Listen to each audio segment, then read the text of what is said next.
The opinions expressed on this program represent the viewpoints of individual authors or contributors and do not necessarily reflect those of Troy University. This is EconVersations, a joint production of Troy Trojan Vision and the Manuel Johnson Center for Political Economy. Now, here's your host, Dr. Dan Sutter. Hello and welcome to EconVersations. I'm your host, Dr. Dan Sutter of the Johnson Center for Political Economy at Troy University. Research on economic freedom is one of the core missions of the Johnson Center, and during the pandemic, unprecedented restrictions were imposed on economic freedom. Measures of economic freedom have proven enormously valuable in allowing economists to confirm the importance of economic freedom for economic growth and human flourishing. Because the policies imposed to contain COVID-19 were unprecedented, they do not fit into the established measures of economic freedom. So what can be done to adjust these measures? This is a question for economists to help address through our research. And joining me today on EconVersations to discuss some of the research on this topic is Vincent Miozzi. He's a doctoral student in economics with the Free Market Institute at Texas Tech University. Vincent's a graduate of Hillsdale College in Michigan, one of the nation's leading conservative and free market colleges. Welcome to EconVersations, Vincent. Thank you, Dan. Appreciate you having me. So if you want to just tell us a little bit about your background, how you got into economics, and then sort of looking at economic freedom. Sure, absolutely. So I, like you said, I attended Hillsdale College, and that is where I fell in love with economics, and specifically free market economics, Austrian economics, institutional economics, and obviously economic freedom, where we hold that in very high regard at Hillsdale College.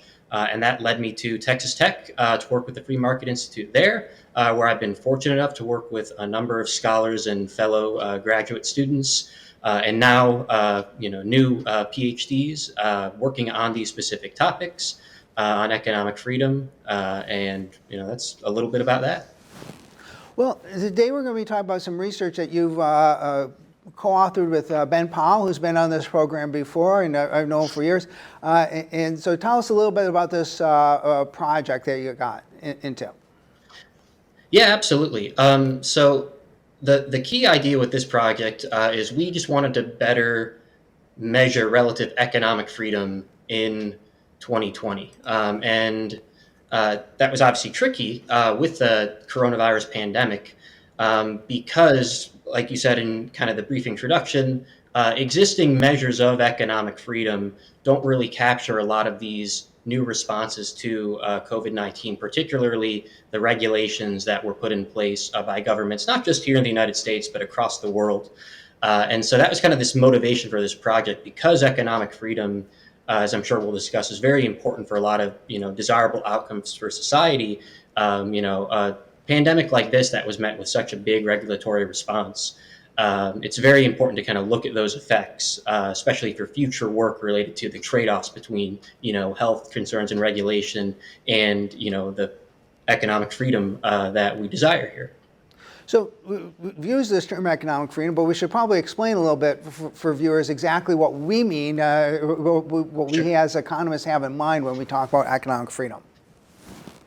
Yeah, absolutely. So when speaking about economic freedom, at least what the literature tends to discuss is the ability for individuals and other private groups to decide how to use their time and talents and the resources themselves without interference from the state or even from oppression or violence from others. So it comes down to really personal freedom, voluntary exchange.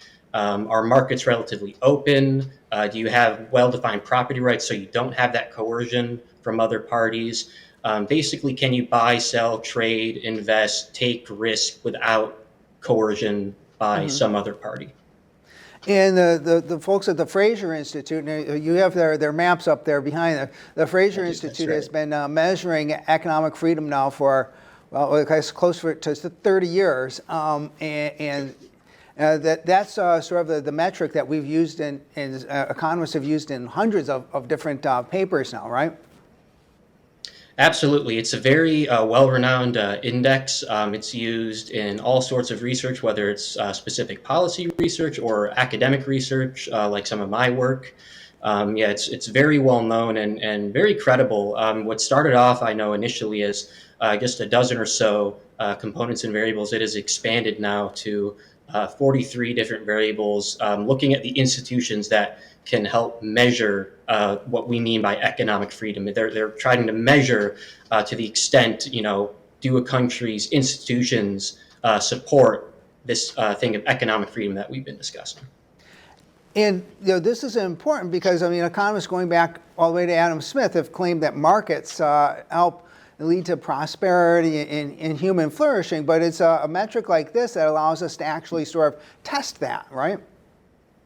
Absolutely. So yeah, this Economic Freedom Index, or EFW index is what it's usually referred to, is exactly that. It looks at just the Adam Smith question. It tests that theory of does economic freedom really lead to growth? Does it lead to prosperity? But it's also been found to lead to other things that are good for society too. So beyond just things like, basic economic outcomes like, more income, lower taxes, but health benefits, right? Access to clean drinking water, political and civil liberties, all of those sorts of things too, actually benefit from increases in economic freedom as well. And this EFW measure allows scholars and other folks to look and see that. Now, when we came to 2020, we've had these unprecedented restrictions on economic freedom imposed, like, say, certain businesses being closed. But the problem is that those don't necessarily, there's no categories in the Economic Freedom Index to measure a lot of these things, which isn't a problem because up until 2020, none of these things ever happened. So why would you even attempt to incorporate them into an index at all, right? Yeah, that's exactly right. That was, one of the primary motivations that my co-author Ben Powell and I had with this project was the novelty. This was a novel virus, and it was met with a novel response, novel regulations that expanded in scope and size in many different ways. That you're exactly right. Do not really get captured in these existing measures of EFW. They're all regulations to some extent.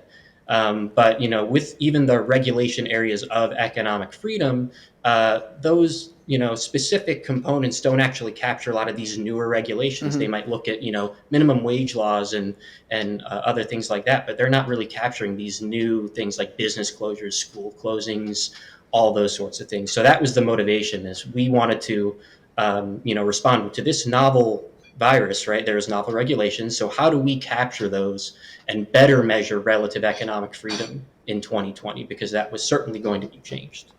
And so, but fortunately, if you're going to try to measure something like that, well, you need to have measures for all of the countries of the world, or a good number of them. Well, fortunately for you and Dr. Powell, some folks at the I think at Oxford we're kind of putting this together, the Our World in Data project, right? So tell us a little bit Absolutely. about this. Yeah. So they had this lockdown stringency index, or specifically they called it this government response tracker, and they tracked 13 interventions by the government into nation's economy. These are non-health, like non-pharmaceutical interventions. And they track each of these indicators for every single day of the year for each nation.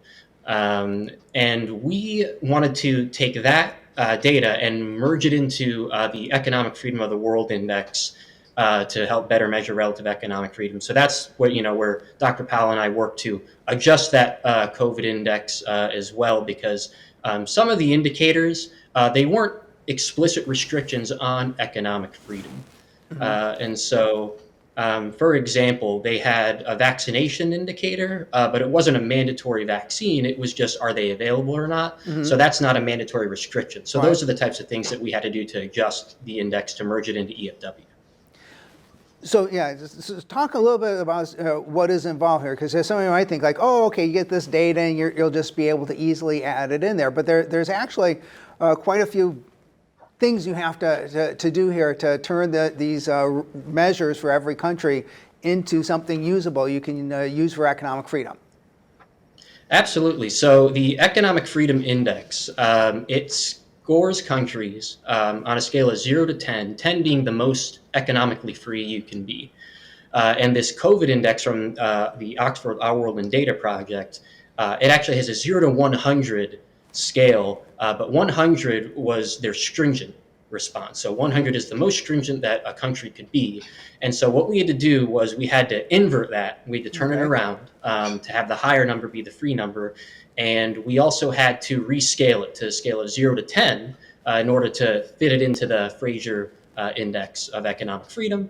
And that's exactly what we did. And what we also found was there was a few cases where the COVID index had subnational data. So for example, in the United States, a lot of these COVID regulations happened at the state level. They weren't all nationally imposed.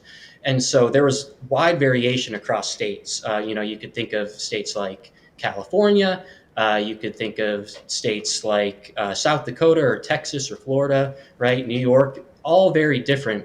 And so where subnational data was available, we adjusted based on population and created the national score for the United States and other countries that way to get a more accurate representation of the policy variation. But you could only do that in the cases where you had the subnational, COVID stringency data, right? Correct. So it was so subnational data. That's exactly right. Was only available for the United States, for Canada, for Brazil, for China, and the United Kingdom. At the time of collection, it was not available for countries like India and Australia, who had some variation at the subnational level. That's since I know been updated, but at the time of collection, that wasn't available. So that's why some of those scores might look a little lower, because the United States initially, before we corrected for that, they had one of the lowest scores in the world. And that was because the way the Oxford Index measures it was they took your most restrictive subregion for each category and created kind of a Frankenstein score that way. So the United States score is a combination of California and New York, New Mexico, very regulated states that restricted economic freedom and other things during the pandemic. So where subnational data wasn't available, unfortunately, the data was the data, but we corrected the data for where we could using that subnational level stuff. Well, great. Okay, so yeah, I think you ended up with like 8 different measures you wanted to include, but that now you have a COVID stringency, you have a measure of COVID policy for a large number of countries, and now you have to start to think about, okay, how do you add this to the Economic Freedom Index? So if you can tell us, I think there's like 5 components of the Economic Freedom Index, and what was your thought about how to go about taking this measure of COVID stringency and factor it in here? Yeah, so you're right. We ended up with those 8 COVID indicators, those regulatory responses by governments across the world into what we called lockdown regulatory freedom. And yes, we needed to merge it into EFW, which, as you said, it has 5 existing areas. So area 1 is size of government, which looks at things like taxes, subsidies, transfers. Then there's legal system and property rights, which is area 2, which looks at things like, are courts impartial? Do you have a reliable police force? And how well can you enforce contracts? Stable money is area 3. That's primarily looking at inflation. And then area 4 is freedom to trade internationally. So that's very common. Are there a lot of tariffs or not? Can foreigners easily visit? And then the last one is area 5, regulation of credit, labor, and business. And that's where we decided to work with our lockdown regulatory freedom measure, because these were all, in a sense, some sort of regulation. But when you break down the regulation components of the EFW index, there's regulation of credit and labor. So labor is pretty commonly understood, things like minimum wage, collective bargaining, and business. And that's where we noticed a lot of these measures of COVID regulations were not really getting picked up. And so what we did was we created a scaler. So we took our score and adjusted it similarly to FIKE did in area 2 of the existing index, adjusting economic freedom based on gender. Right, so tell us a little bit more about it, because Rosemary Fike a couple of years ago wanted to come in here and do something to account for countries that have special restrictions on the economic freedom of women, right? Absolutely. So that's exactly what she did. She created this scalar to adjust area 2 of legal system and property rights, because in countries across the world, men and women don't have equal rights in the same sense. And what she did was she basically created this averaging, because roughly half of the population would not have access to the same legal system and property rights. Now, COVID is a little different in that it affected everybody, men Right. and women. So we have a similar spirit of adjustment, just like FIKE did for gender. But we don't have the same averaging effect. We just kind of multiply a scalar through area 5 of the regulation, and that adjusts the regulation component, which then adjusts the overall component. And that can lead to potentially 10%, drop in a country's economic freedom score, total economic freedom score, but potentially half of their regulation score, the area 5 score. There were, before we get into some of the numbers on this, there were actually a couple of COVID policies that did show up, that would have showed up in the Economic Freedom of the World Index already. And I think one was the international travel restrictions, right?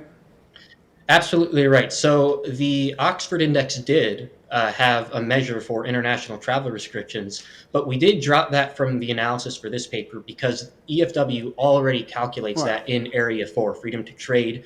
So we would be double counting, and we don't want to double count, of course. So that was already captured in the existing Area 4, specifically their measure of freedom of foreigners to visit. And that turned into almost an entire column of ones and zeros out of 10. Pretty much across the globe, countries were pretty restrictive as far as like they wanted to close off their borders to try and prevent spread of the virus. Yeah. And then, another thing in the United States that we saw, we had a big increase in the money supply, and that is going to show up, not in 2020 because inflation didn't start in 2020, but that is going to show up in the monetary area of economic freedom, correct? That is absolutely correct. So Area 3, yeah, sound money, we will see the inflation effect, most likely as in the 2021 numbers and 2022 as well.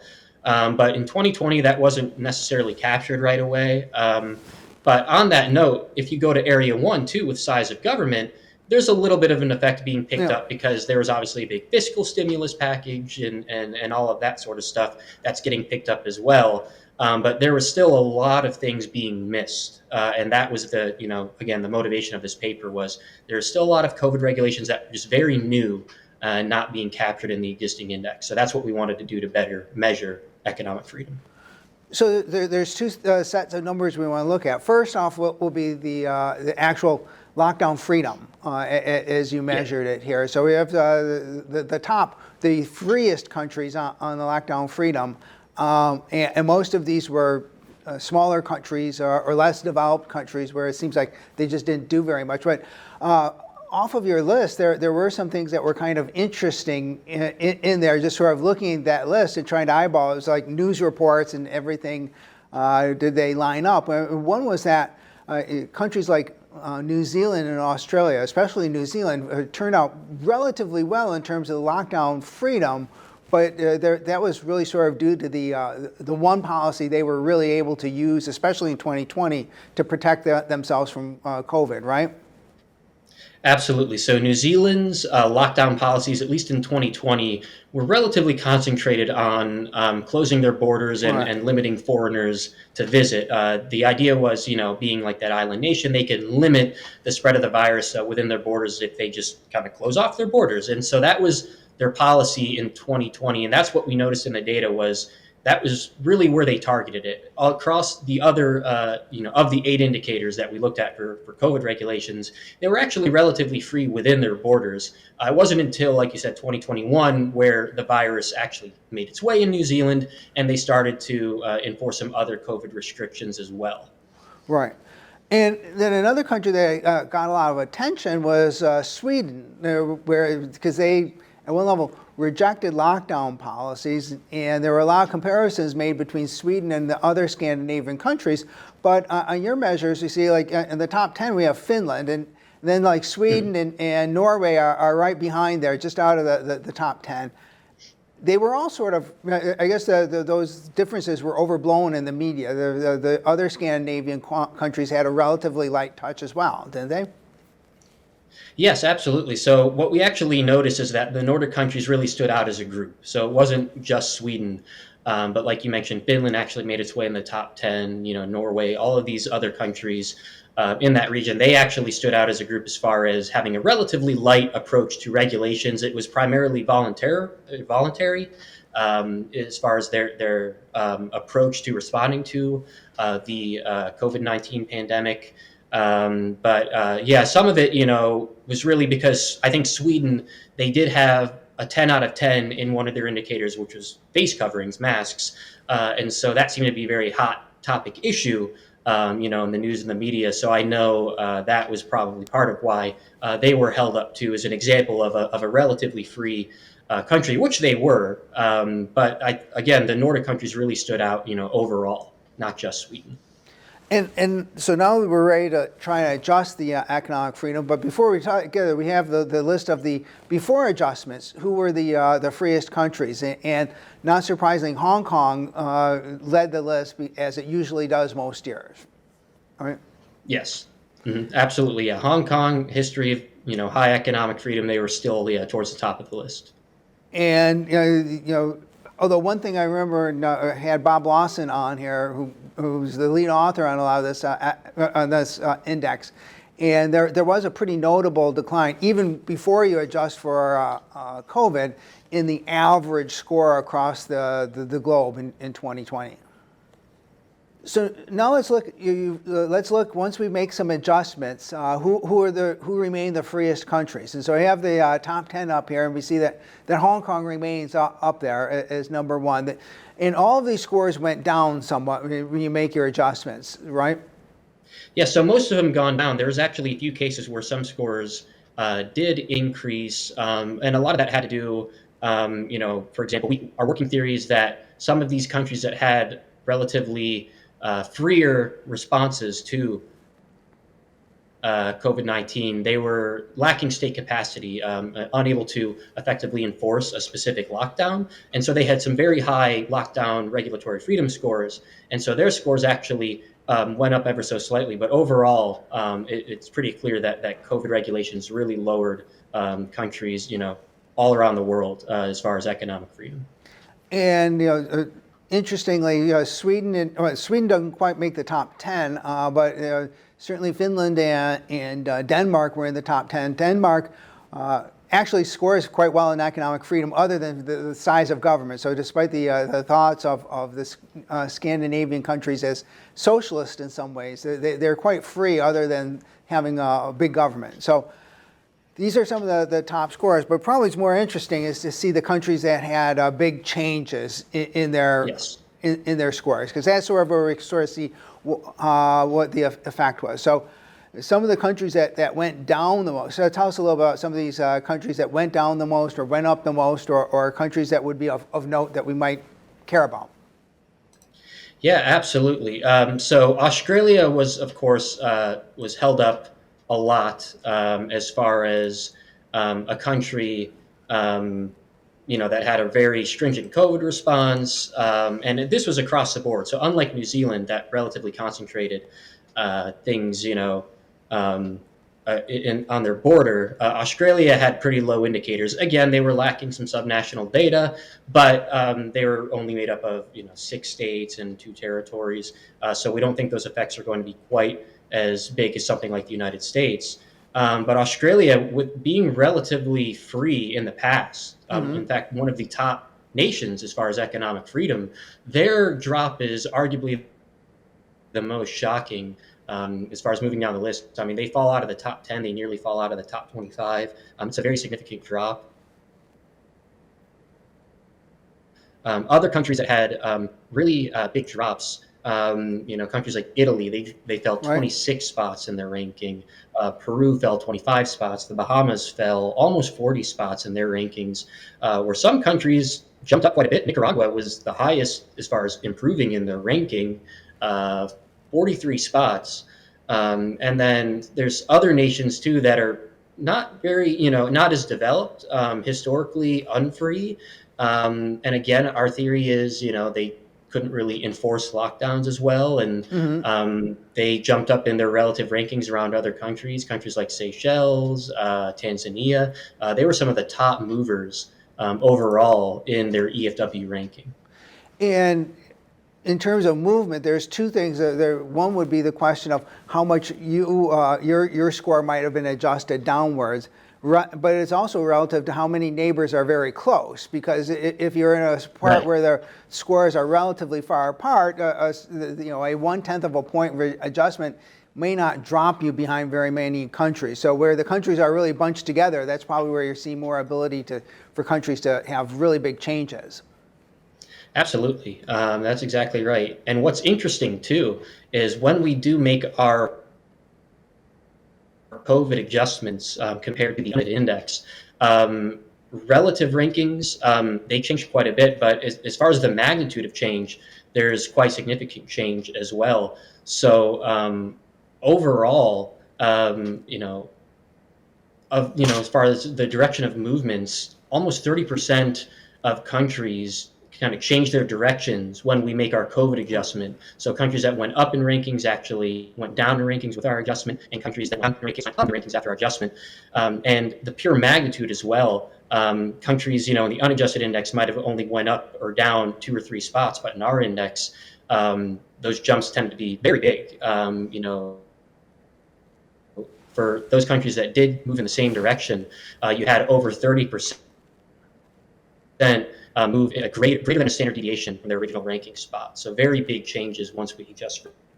Now, just one thing to mention here is that there were, some elements, especially here in the United States, where economic freedom did actually sort of improve with some of our COVID policies. There were some relaxations of like occupational licensing and for restaurants, allowing them to have takeout service or takeout cocktails, which we didn't have before. A lot of restrictions on reduction of restriction on telemedicine. So there were some forms of deregulation during the pandemic, right? Absolutely, yeah. So those were great examples. To-go cocktails, right, were allowed. There were some, easing of restrictions on occupational licensing, and we acknowledge that in our paper as well. But we know, like, compared to just the massive infringements on economic freedom, those restrictions likely, far outweigh some of those examples of actual easing of some restrictions. But that's absolutely right. And in a few specific areas, economic freedom actually went. Yeah, well, and then I guess another question is how did these restrictions on freedom end up translating into economic performance? Because we know that there's a tremendous, lots of papers showing that freer countries grow faster and have more prosperity. So I guess that's one of the things for maybe future research to see how pandemic restrictions on economic activity impacted countries' economies. Absolutely. I know there's certainly some working papers out there now that have looked at, things like production shortages and health outcomes. Like, did these, restrictions help health outcomes? Did they contract growth? Did they contract market activity? And we're hoping that Dr. Powell and I, we're hoping that our work here would be helpful in that future research, looking at relative economic freedom and looking at the trade-offs between regulation and economic freedom, especially in the face of a pandemic. Yeah, and certainly one of the things that's looming here is that the long run and possibly very long run impacts of the school shutdowns and the learning loss, because we've certainly documented a lot of that. Well, thanks very much for coming on and talking about this. This was very enjoyable, and I think it's an important innovation in economic freedom. And thank you all for joining us. Join us again next time for another EconVersations. This has been EconVersations, a joint production of Troy Trojan Vision and the Manuel Johnson Center for Political Economy at Troy University.